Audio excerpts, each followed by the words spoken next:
Do you think that being a coach and that leadership translated over into your administration job? Absolutely, absolutely. I think, I don't think you have to be a coach to be a good athletic director, but you have to have been involved in athletics, because I think the mindset of what it is, how important it is, I think really helps. So when you were AD here, what do you think your biggest accomplishment was?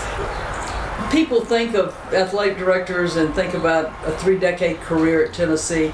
It has to be the wins and the losses, but it's really not. It's the people. It's the young people that you were able to touch. You were really good friends with Pat Summitt, right? Absolutely. And how did that relationship play into your role as an AD in developing our women's programs? I wasn't privileged to hire Pat. She was here. In fact, she was really key in me coming back. She was in Charleston recruiting a young lady that we were also recruiting, and we were riding down Broad Street, and she said, "Joan, the AD's job's coming open in Tennessee. Why don't you come back?" I almost had a wreck on Broad Street, South Carolina, because my goal from 12 was to make a difference in women's athletics. I love Charleston. I love the College of Charleston. I kind of gave birth to that program. But to make a difference nationally, the platform that Tennessee offered was so big.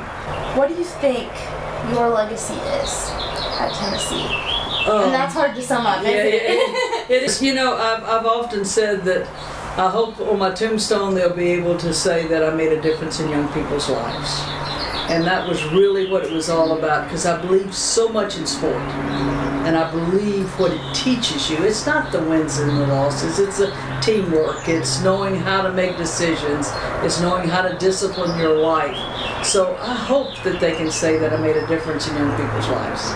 Maybe a player going into a D1 program, or a coach, or even just administration. What's your biggest piece of advice? The biggest piece of advice is, I usually say my favorite Bible verse is Luke 12:48. It's to whom much is given, much is required. And we're gonna, as I talk to y'all, as you as an athlete, I always said we're gonna give you everything we can to help you be the best you can be. But we want you to give back also. But to say I enjoyed the journey would be an understatement. University of Tennessee supported women before it was cool to support women, and I'm really glad I was able to be a part of that.